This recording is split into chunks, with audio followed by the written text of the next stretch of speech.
Et salut à tous! Bon alors aujourd'hui, une petite vidéo que pas mal de gens attendent si j'en crois les commentaires. Donc je vais expliquer plusieurs trucs parce que il y a plusieurs trucs à expliquer. Alors déjà, ça fait un moment que j'avais prévu de faire cette vidéo, mais j'attendais un truc qui dure un peu trop dans le temps et donc tant pis. Ce truc en fait, c'est l'AMR. L'AMR, je l'ai envoyé faire réparer chez un spécialiste. Alors réparer parce qu'il y avait un problème sur la butée d'embrayage, et puis parce que la distrie devait être faite, et en même temps j'en profite pour refaire le moteur quasiment à neuf. Sauf que, seul problème, tout va bien, hein, je vous rassure, sauf que les nouveaux pistons n'arrivent pas. Le garage et le spécialiste ont cherché des nouveaux fournisseurs, parce que le spécialiste avait déjà un fournisseur qui galère. Clairement c'est ça, j'ai pas tous les détails mais en gros c'est ça. Et ils trouvent pas d'autres pistons et du coup ça prend longtemps. Donc là on est à peu près mi-mai et en fait la voiture j'attends depuis début mars. Ça prend un peu de temps. Alors je vous ferai peut-être une vidéo un peu plus précise quand je l'aurai récupéré, je sais pas trop, ce sera peut-être une vidéo courte, longue, j'en sais rien, on verra. Mais c'est vrai qu'il y a 2-3 trucs à dire quand même. Bon, et en ce qui concerne la formation, parce que oui, bizarrement, c'est plus là-dessus que les gens attendent des réponses. Alors en fait, donc j'ai bien fini mon année, tout s'est bien passé, sauf un truc. Forcément, il faut bien un truc qui fasse chier. Hein. Alors en ce qui concerne l'obtention du diplôme, en fait, je l'ai eu et pas eu en même temps, mais finalement pas eu. Ouais, bon, je vous explique. Alors en fait, ce qui se passe, c'est que quand on passe une mention, alors une mention en gros c'est une spécialité sur ce que je ne fais pas moi. Il y a donc le tout-terrain, le rallye et il y a aussi le perfectionnement au pilotage qui en gros pour vulgariser permet de conduire des voitures de série sur circuit et sur route et la mention circuit qui permet de conduire plutôt genre proto monoplace uniquement sur circuit. Et donc si on passe une seule mention, il y a 10 UC à avoir. Alors pour l'instant, parce que dans peu de temps, ça devrait arriver à 4 UC comme tous les BPGEPS. Mais bref, nous on est encore à 10 UC. Et du coup, quand on passe une deuxième mention en même temps dans la même année, on passe 12 UC. Parce qu'il y a l'UC 9 qui est la pratique, en gros la conduite sur circuit, et l'UC 8 qui est aussi la pratique, mais ce coup-ci c'est la pratique du monitorat. C'est-à-dire qu'il y a la conduite sur circuit, et apprendre aux gens, en gros c'est ça. Et quand on passe une nouvelle mention, il n'y a que ces deux UC là à repasser. Donc même si on la passe l'année d'après, il y a juste ces deux UC là à repasser. Mais bon, du coup, moi cette année, j'en avais pas 10, mais j'en avais 12 à passer. Et donc sur ces 12 UC, en fait, j'en ai obtenu que 11. Et c'est là que c'est un peu bâtard quand même. Alors en fait, il est totalement possible de passer une mention une année et une deuxième mention l'autre année ou encore 2-3 ans après, ça pose absolument aucun souci. Alors prenons l'exemple de cette année, en 2021, si je passe la mention circuit et que je l'ai, j'ai le diplôme, avec seulement la mention circuit. L'année d'après, en 2022, je passe la mention perfectionnement, je ne l'ai pas. Donc je repasse en 2023, et en 2023, si je l'ai, j'ai le diplôme avec les deux mentions. Alors ce qui se passe, c'est qu'en 2022, vu qu'on a obtenu en 2021 la mention circuit, on a quand même le diplôme et on peut déjà travailler uniquement sur les circuits et avec certaines voitures en 2022. Ça change absolument rien. Donc on peut très bien les avoir séparément. J'ai commencé par le circuit pour mon exemple, on peut très bien commencer par le perfectionnement et ensuite par le circuit. Mais ce qui nous intéresse, c'est si on passe deux mentions en une seule année. Et en fait, c'est vraiment là que c'est bâtard. Ce qui se passe, c'est que si on valide tous les UC pour la mention perfectionnement et qu'on ne valide pas un des UC pour la mention circuit, on obtient le diplôme et on repasse la mention circuit l'année d'après. Là, il n'y a pas de souci. Mais si on fait l'inverse, et c'était mon cas, c'est-à-dire que j'ai tout eu les UC pour la mention circuit, et il me manque l'UC 8, donc l'UC monitorat. Alors oui, c'est un peu le cœur du métier, vu que c'est le monitorat, mais en fait, c'est très académique et j'ai beaucoup de mal avec ça. Alors que, par exemple, à l'Alpe d'Huez, j'ai fait 2 saisons là-haut, et tout va très bien, parce que j'ai pas une procédure ultra stricte à suivre. Et du coup, si jamais j'oublie un truc à un moment, je peux très bien broder pour le ramener à un autre moment et tout. C'est pas un souci. Alors que pour l'UC8, pendant l'examen, ce qui est normal, c'est un examen, je suis pas du tout en train de critiquer, mais du coup c'est très académique, il faut faire ça à tel moment, ça à tel moment, faut pas oublier ça, ça. Et du coup, là-dessus j'ai un peu de mal. Donc voilà, je suis un peu en train de m'éloigner, c'est l'UC8 en perfectionnement que j'ai loupé. Je disais, j'ai eu tous les UC en circuit, tous y compris le 8 et le 9, et en mention perfectionnement, il me manque le 8, j'ai bel et bien eu le 9. Le problème, c'est que du coup, dans ce sens-là, si on passe les deux mentions en même temps, on a beau avoir le circuit, si on n'a pas eu le perfectionnement, on n'a rien validé. Du coup, il faut que j'attende cette année pour repasser l'UC8, l'avoir et là, valider les 2 mentions en même temps. Alors que si on fait comme je disais, qu'on a tous les UC en perfectionnement et qu'on en loupe un en circuit, et ben, ça pose pas de problème, on a quand même le diplôme. Pourquoi? J'en sais rien. J'en ai parlé avec une femme de la DRDJS, bon, c'est l'organisme qui gère tout ça. Elle me disait, elle, que oui, en effet, bon, disons avec des mots, c'est complètement con, voilà. Alors évidemment, les centres de formation n'y sont pour rien, c'est pas eux du tout qui gèrent, c'est vraiment le côté administratif du diplôme, d'état, tout ça, hein, ça n'a rien à voir. Et pourquoi ça a été fait comme ça à l'origine, j'en sais rien, en tout cas visiblement, il y a des gens qui savent que c'est pas génial, qui vont peut-être en parler par-ci par-là, mais bon, forcément c'est pas prêt de changer parce que ça met toujours un peu de temps à faire. Bref, moi je suis tombé dedans parce que j'ai loupé mon truc, hein, je blâme personne, c'est ma faute. Hein. Je peine pas en académique, n'empêche que c'est moi qui l'ai fait, c'est personne d'autre. Mais donc voilà, cette année en fait, je refais une année de formation. Alors une année, ce coup-ci j'ai toute l'année en stage, sauf 3 semaines de formation, parce que justement j'ai juste 3 semaines à faire pour avoir mon diplôme. Alors s'il y en a que ça intéresse, quand on redouble comme ça, alors je vais donner juste une tranche, 3 semaines comme ça, c'est entre 2500 et 3000 € qu'il faut rajouter quand même. Bon. Mais à vrai dire, moi je vais pas trop me plaindre parce que ouais, ça coûte de l'argent. Mais vu que j'ai très bien choisi mon année pour le faire et qu'il y a le Covid qui fait chier tout le temps, et du coup l'année dernière j'ai perdu beaucoup d'heures de stage. Et bon cette année on est d'accord, il y a encore des confinements, des couvre-feux, tout le bordel. Donc ça risque de freiner encore un peu. Mais n'empêche que les 2 années consécutives, ça va pouvoir équilibrer pour faire une bonne année de stage. Et c'est d'autant plus utile quand je vois que à l'Alpe d'Huez, l'année dernière, on était 4 stagiaires. Et il y avait 2 places pour cette année, et donc forcément, il faut faire du tri. Alors il y avait peut-être aussi un moniteur titulaire, 2 stagiaires qui allaient revenir, on n'en savait pas grand-chose. Alors sur les 4 stagiaires, on savait très bien qu'il y en avait un qui ne voulait pas revenir, donc bon, ça mettait une chance de plus. Mais du coup, en fait, cette année, alors je suis bien retourné à l'Alpe d'Huez, et c'est grâce au fait que j'étais stagiaire, parce que j'en ai reparlé avec les patrons cette année, ils sont complètement honnêtes, il n'y a pas de souci avec ça. En fait, il y avait 2 autres stagiaires qui leur plaisaient plus que moi, parce qu'ils avaient plus d'expérience dans tel ou tel domaine. Et cette année, vu que j'aurais demandé de venir, mais en tant que stagiaire, pas en tant qu'employé, ils ont accepté que je revienne parce que j'étais pas la première personne à laquelle ils avaient pensé pour être moniteur titulaire. Mais ça n'empêche pas qu'en tant que stagiaire, je leur avais pas déplu pour autant. Et justement, c'est là que le côté, redoublement, en gros, porte ses fruits, entre guillemets, en tout cas va complètement dans mon sens, parce que cette année, avec l'expérience que j'ai pris quand même avec les autres stages, etc., j'aurais beaucoup plus plu. Et du coup, normalement, je dis bien normalement, on sait jamais ce qui peut se passer, mais normalement, l'année prochaine, je devrais être pris en tant que moniteur titulaire. Donc, je vais pas me plaindre finalement. Alors du coup, en parlant de l'Alpe d'Huez, oui, en fait, j'ai pas beaucoup communiqué depuis que j'ai commencé la formation, parce qu'en fait, c'est très simple. C'est assez compliqué pour moi encore de prendre la caméra avec plein de gens autour. Je suis pas forcément habitué, je suis pas forcément dans ma zone de confort comme maintenant, bon là tout va bien. Et en plus de ça, vu que c'est de l'apprentissage, j'ai pas envie que mes vidéos prennent le pas sur l'apprentissage et que ça donne une mauvaise image de moi, ou tout simplement que je loupe des trucs à cause de ça. Donc finalement j'ai préféré laisser un peu YouTube de côté en répondant toujours à vos commentaires, mais sans vraiment faire de vidéos à côté. Donc la première année à l'Alpe d'Huez, 2 patrons, 2 moniteurs titulaires et 4 stagiaires. Alors on a fait un petit peu de tout. Sur les 4 stagiaires, il y en a 2 qui ont été propulsés un peu plus vite sur les stages glisse parce qu'ils avaient déjà l'expérience. Il y en avait un qui avait déjà le diplôme, qui venait pour une première année pour se faire la main sur la glace parce qu'il n'avait pas l'habitude de ça. Il y en avait un autre qui manquait des UC, donc ils avaient quand même une certaine expérience. Donc forcément les patrons se sont dit c'est eux qu'il faut un peu plus avancer pour que l'autre stagiaire et moi puissions suivre derrière. Forcément, si c'était l'inverse, ça aurait pas été logique. Donc eux, ils ont commencé les stages un peu plus rapidement. L'autre gars de ma session de formation et moi, on était plutôt sur les prestations sécurité routière. On était sur des Audi A5 coupés. Donc on va quand même pas se plaindre, c'était relativement bien, franchement c'était super pour commencer à comprendre, etc. Vu que j'avais pas réellement d'expérience avec la glisse et sur la glace, ça m'a permis de venir petit à petit à ce qu'on devait faire, et c'était très bien pour moi. J'ai adoré les stages, alors c'était peut-être un peu compliqué parce qu'il y avait des prestations où les gens comprenaient pas trop, c'est-à-dire que la prestation s'appelait découverte, et que la plupart du temps ça venait de box que les gens se faisaient offrir, etc. C'était pas précisé que c'était juste une découverte de conduite sur glace et pas de glisse. Donc les gens n'étaient pas forcément toujours contents de la prestation au début. Et justement, le boulot, c'est de rendre les gens contents et de leur apprendre des choses. C'est quand même la base. Et c'est pour ça que ce métier me plaît autant.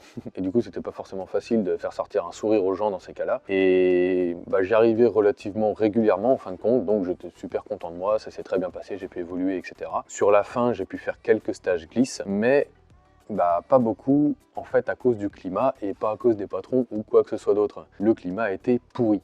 Ce qui se passe, c'est qu'en fait, il faisait beaucoup trop chaud, on n'a quasiment pas eu de neige, on avait beaucoup de soleil. Alors oui, c'est sûr, on n'avait pas froid, le temps était joli, ciel bleu et tout, seulement pour la glace, c'était pas forcément ce qu'il y a de mieux. Du coup, quasiment tous les soirs, on était les pieds sur la glace pendant 1 ou 2 heures, on était avec les pelles pour reboucher les trous, tasser, mettre de l'eau dessus pour tasser, que la glace prenne pendant la nuit, qu'on n'ait pas trop de trous le lendemain, etc.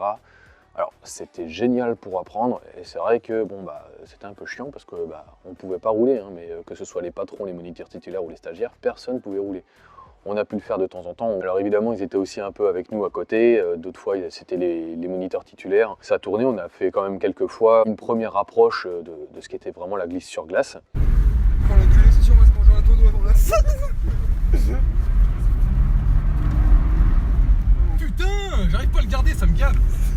J'ai envie de faire quelqu'un. Alors faut être très réactif, comme sur asphalte, et très patient. Un peu moins sur asphalte.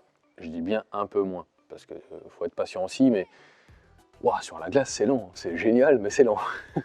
Alors voilà, du coup, l'année dernière, c'était pas forcément facile, c'est une belle mise en jambe. Alors le coup de la glace qui fondait, alors c'est vrai que c'est très chiant pour la saison, c'est très chiant pour tout le monde, parce que c'est dur à tenir. Tous les soirs, nous, on était sur la glace pour refaire la glace.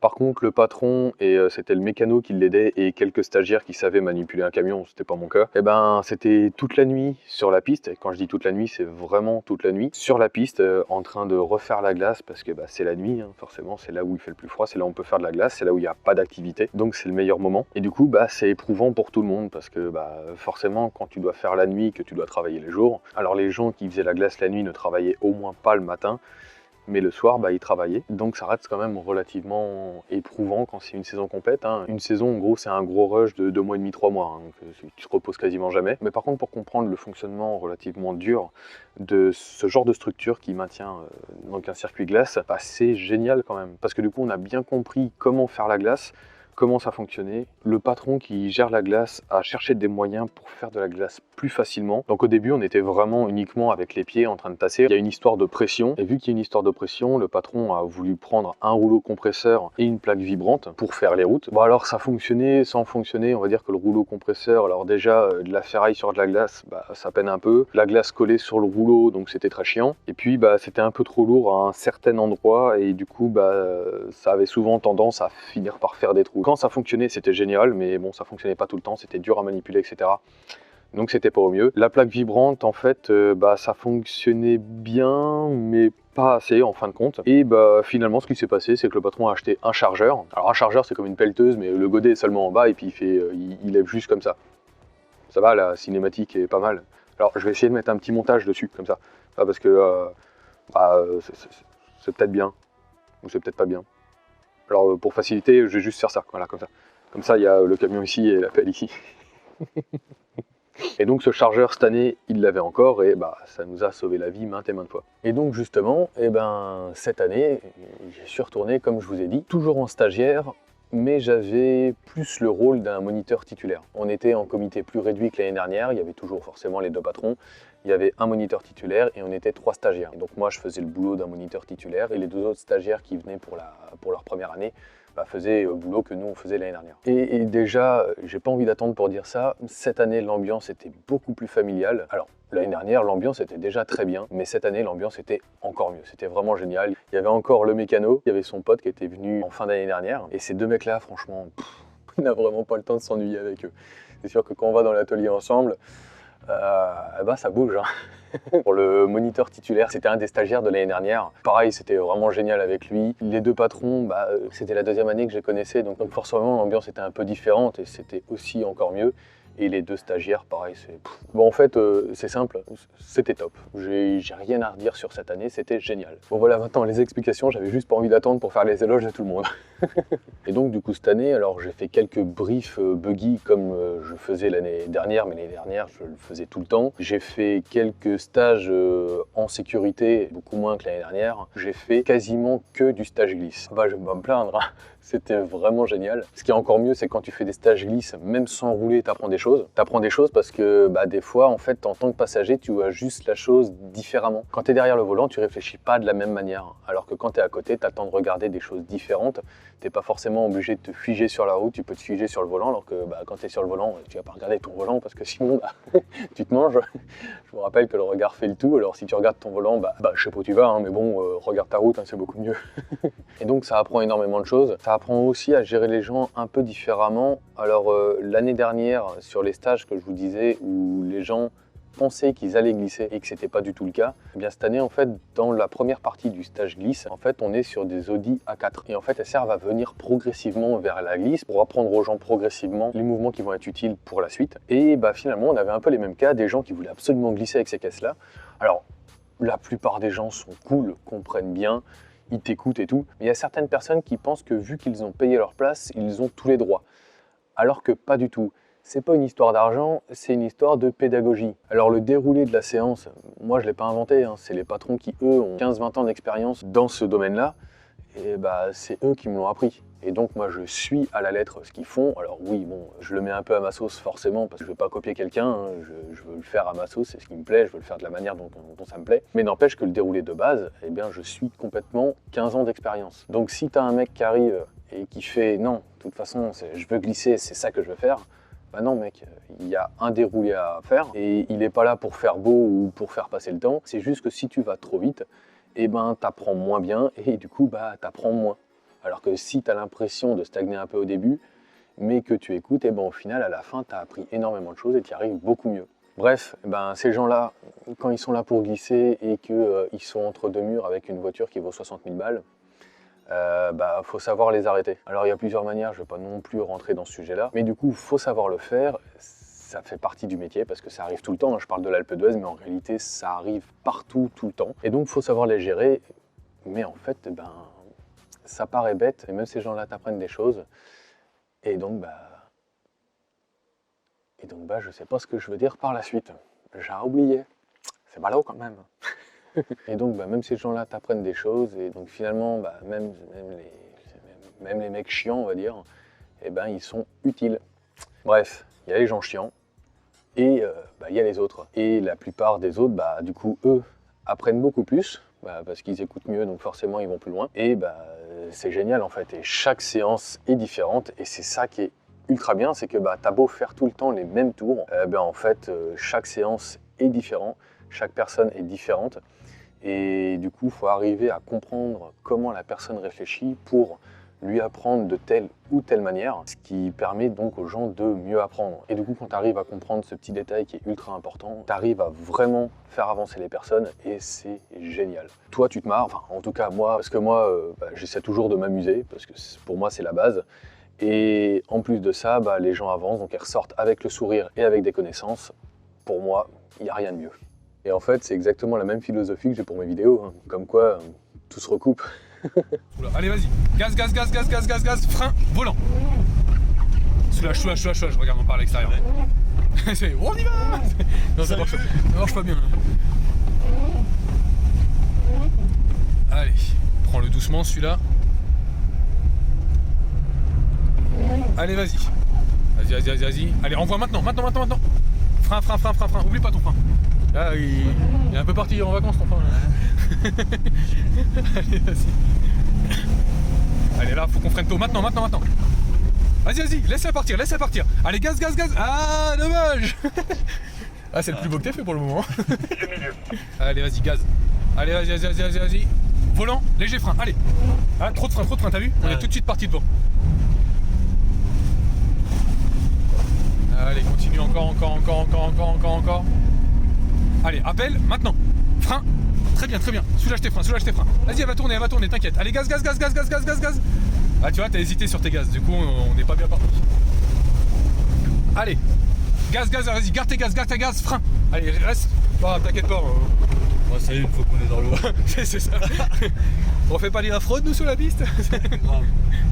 Allez, soulage tes gaz. Laisse-la couler. Les braques. Vas-y, gaz. On voit tôt maintenant. Allez, maintenant. Frein. Ah putain, t'es en train de partir. Tu vois, t'avais un poil trop de frein et un poil trop de volant. Du coup, forcément, les deux cumulés, ça fait que ça vient pas trop. Allez, vas-y, encore. Allez, frein. Tourne. Reste sur tes freins. Allez, gaz maintenant. Allez, non, t'as tourné du mauvais sens. Et cette année, en ce qui concerne le roulage, parce que oui, bon, c'est bien d'apprendre, mais c'est aussi très bien de rouler, forcément, eh bien c'était beaucoup mieux. Bon, en tout cas, la première partie. Mais au moins, on a eu une belle première partie, on a vraiment pu rouler. On a eu des températures géniales où la glace était top et tout. Et du coup, tout le monde a pu rouler plusieurs fois. On a pu apprendre énormément, c'était vraiment cool. Là, ce coup-ci, j'ai vraiment pu apprendre, pas juste les bases, j'ai pu apprendre et préciser certaines choses, c'était vraiment top. Et pareil, hein, il y a les patrons, le moniteur titulaire, le mécano qui a un coup de volant de ouf. Entre nous les stagiaires, parce qu'il y en avait un qui avait de l'expérience dans le drift et il y en avait un qui avait de l'expérience dans le karting, et du coup chaque expérience est bonne à prendre pour apprendre quelque chose, et du coup ils apportent toujours leur petite pierre à l'édifice et c'est vraiment au top. C'est en partie pour ça aussi que l'ambiance était encore mieux cette année, enfin en tout cas de mon point de vue. Et puis malheureusement fin février on a eu de la chaleur, de la flotte, et puis pas plus de chance pour la suite, donc la piste était moins bien. Alors c'est toujours aussi instructif, hein, parce que forcément il faut s'adapter. La piste est moins bien, ça n'empêche pas que sur une piste moins bien, une piste un peu plus bosselée, ça n'empêche pas qu'on peut toujours s'améliorer, c'est-à-dire par exemple comprendre comment fonctionne la voiture quand elle est sur des bosses, ou beaucoup mieux diriger la voiture pour éviter un gros trou ou quelque chose comme ça. Et ouais, tout est bon à apprendre pour apprendre quelque chose. Donc c'était toujours aussi intéressant, mais forcément un peu plus dur, autant pour les stagiaires que pour nous, pour la conduite et pour le physique, parce qu'il y avait des jours où ça tapait un peu et les cervicales au bout d'un moment, ça prend. Alors il y a les cervicales et l'estomac. Oui, parce que par contre l'estomac il peut pas se casser, mais il peut tout rejeter s'il veut, alors bon, c'est un peu compliqué des fois. C'est le jeu, ma pauvre Lucette. Mais voilà, pour une plus grosse expérience en immersion dans des structures, pour mon BP. Alors normalement, j'aurais dû aussi faire des stages dans une structure événementielle pour faire du GT. En gros, faire des tours aux gens dans des Porsche, des Ferrari, etc. Et d'autres événements qui entourent l'automobile en général, ils ne font pas uniquement ça. Mais bon, ça s'est pas fait à cause du Covid. Mais du coup, j'ai pu faire quelques dates dans l'école de drift d'Axel François, celui qui est arrivé deuxième au championnat de France de drift de l'année dernière. Bon alors comme tout le reste, il y a eu moins de dates que prévu parce que Covid oblige, hein. Enfin Covid fait chier plutôt. Et cette année, j'ai aussi quelques dates chez eux que normalement je devrais faire avec eux aussi. À voir, pareil, cette année, en partie à cause du Covid parce que j'ai pas tous les tenants et les aboutissants. Mais ils ont aussi moins de dates que prévu, donc bon c'est dommage, ça m'embête beaucoup de ne pas pouvoir en faire plus avec eux. Espérons qu'ils aient plus de dates que ce qu'ils ont, que leur calendrier sur leur site pour le moment. Mais voilà, j'ai pas pu en faire avec eux cette année pour le moment, en partie à cause de la MR qui n'était pas prête à temps. Dommage, normalement elle aurait dû, mais bon, tant pis. Elle va revenir quasiment comme neuve, je vais quand même pas me plaindre, mais bon, j'aurais vraiment aimé. Surtout qu'en plus c'était leur première date sur un nouveau circuit, j'aurais adoré pouvoir le faire avec eux, mais bon voilà. Et puis je vais essayer de trouver d'autres structures, hein, parce qu'après tout j'ai toute l'année pour moi, donc autant qu'elle soit rentabilisée, et dans le bon sens. Alors en ce qui concerne les commentaires que j'ai eus sur la formation en elle-même, en fait celle qui est revenue le plus, c'est est-ce qu'on peut facilement trouver du boulot après la formation? Alors j'ai une bonne approche en tant que stagiaire, pas en tant qu'entrepreneur du coup, mais ça fonctionne déjà pas mal pareil en fait, et si tu te bouges pas, t'as rien. C'est simple, t'as rien. Après, c'est pas un monde facile. Ce que j'entends très souvent, c'est que si t'as le malheur de faire la moindre faute, plus ou moins grave, t'es grillé. Et le problème, c'est que dans ce monde-là, tout le monde se connaît. Et que dans la même journée, l'info, elle part de Caen, elle arrive à Marseille. Et t'es grillé assez facilement. Voilà. Mais après, il y a beaucoup de gens qui arrivent à en vivre. Donc, il n'y a pas forcément beaucoup de gens qui font des grosses fautes. Donc voilà, tout est relatif, hein, c'est comme dans tout. Ce que j'ai aussi entendu plusieurs fois par mes formateurs, au ce coup-ci dans le centre de formation, donc l'AFMA à Clermont, c'est qu'un moniteur, sa durée de vie, c'est en moyenne 3 ans. Parce que le moniteur va courir partout pour arriver à en vivre, et que au bout d'un moment, il sature et il arrête. Et ce que je vois par contre aussi autour de moi souvent, c'est qu'un moniteur a plusieurs cordes à son arc. C'est-à-dire qu'il fait moniteur et il fait autre chose à côté. Alors du coup, moi, c'était pas forcément le but premier pour ma chaîne YouTube, mais si ça pouvait être la deuxième corde à mon arc, j'en serais ultra heureux. Donc on va voir par la suite comment la chaîne va évoluer, et j'espère dans le bon sens. Et du coup, ce qu'on m'a aussi pas mal demandé, c'était est-ce qu'on est obligé d'avoir du niveau quand on rentre dans la formation? Alors je dirais que ça dépend peut-être des centres de formation. Apparemment, au Mans, ils sont un peu plus pointilleux. Je dis bien apparemment, j'y suis pas allé. Moi, je parle vraiment de ma propre expérience. À l'AFMA, non. Parce que moi, à part le simulateur statique, j'avais rien d'autre. et j'avais juste appris par moi-même sans jamais faire de stage de pilotage à côté ni rien. Donc mon niveau, pas ouf, et j'ai bien vu pendant la formation, hein, je veux dire, je faisais pas du tout partie des meilleurs. Après en soi je m'en fous, hein, moi je sais que je vais évoluer par la suite, hein. Moi ce qui compte c'est l'évolution, c'est pas le niveau de base. Donc je peux confirmer que non. Par contre évidemment, faut pas être un manche et puis avoir le permis depuis 6 mois et puis à peine arriver à passer la 3e évidemment. Mais donc pas forcément besoin de beaucoup de niveaux. Il faut un peu de culture du sport automobile en général, de l'automobile et du sport automobile. Un peu, pas forcément énorme, hein, parce que je suis pas du tout le meilleur là-dedans non plus, hein. Il en faut un petit peu quand même.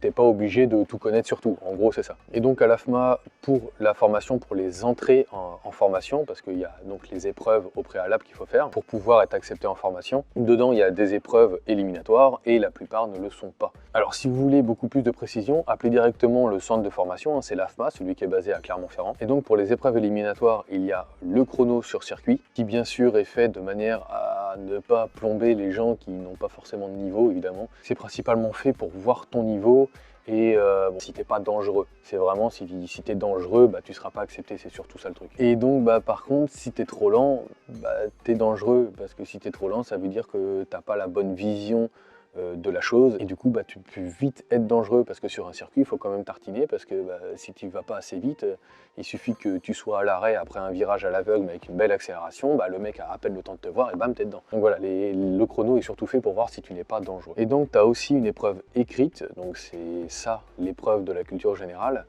et celle-là alors je vous avoue que je ne sais plus si elle est éliminatoire ou pas, j'ai un doute. Bah ouais, ça fait un petit moment quand même, je l'ai passé en 2018 le truc. Alors comme je vous dis, appelez l'AFMA directement, ils vous expliqueront tout, hein. Je veux dire, moi j'essaie de vous expliquer comme ça vite fait. Si vous voulez vraiment les précisions, appelez les personnes dont c'est le métier de gérer ça, et ils vont vous donner toutes les infos. Donc voilà, j'espère que j'aurai répondu au maximum des questions que vous vous posez, et bah si vous en avez d'autres, n'hésitez pas à les écrire en commentaire, j'essaierai d'y répondre au mieux que je peux. Maintenant qu'on a bien parlé de la formation, on va parler de la chaîne. Alors plus succinctement parce que bah, y a un peu moins à dire, en tout cas pour le moment. Mais on va en parler un petit peu, et entre autres, vous avez vu, le décor a changé. Alors en fait, ce qui se passe, c'est que bah, pour la formation, moi j'ai rendu mon appart et j'ai un pied à terre chez mes parents, en gros. Et du coup, bah, j'ai loué un hangar pour mettre mes meubles, et bah, il est assez grand pour pouvoir bricoler. Et qui dit lieu pour bricoler, dit bricolage. Enfin, généralement, ça va ensemble, à moins que rien en fait. Je vois pas comment on peut prendre un truc pour bricoler et qu'on bricole pas dedans. Ah si on a un môme entre temps et qu'on a plus de temps. Mais c'est pas mon cas, donc c'est très bien. Alors voilà, vous allez venir avec moi, on va faire un petit tour du propriétaire. Et voilà, voilà mon beau petit hangar. Alors c'est un peu grand, hein. Comme je vous disais, là-bas il y a mes meubles, là il y a la Cadillac.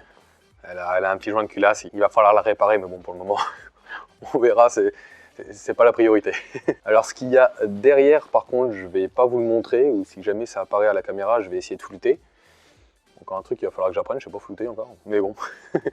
Parce qu'en fait, il y a une partie qui n'est pas à moi, et donc bah, je vais éviter de filmer les affaires des autres, hein. On appelle ça le respect. Donc voilà où j'étais assis tout à l'heure, et le petit canapé quand même dans un hangar, c'est vraiment top, hein. Et alors on va faire le tour avec les belles lumières, waouh. Mais bon, on voit plus rien du coup, donc on va passer derrière. Donc mon petit établi, voilà. Bon c'est encore un petit peu le bordel pour le moment, parce que ça fait pas longtemps que j'ai emménagé dans celui-là, donc du coup bah, c'est le temps que ça se fasse. Et puis il y a ça.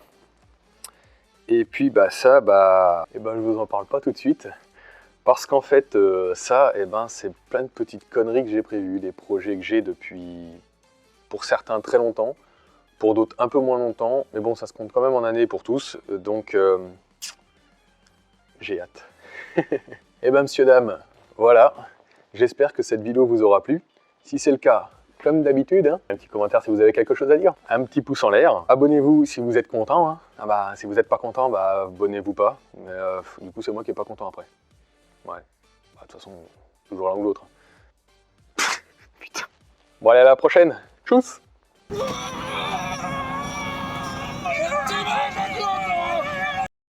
Venez aussi me suivre sur la page Facebook. Si vous voulez des actus bien plus régulièrement, c'est là-bas que ça se passe.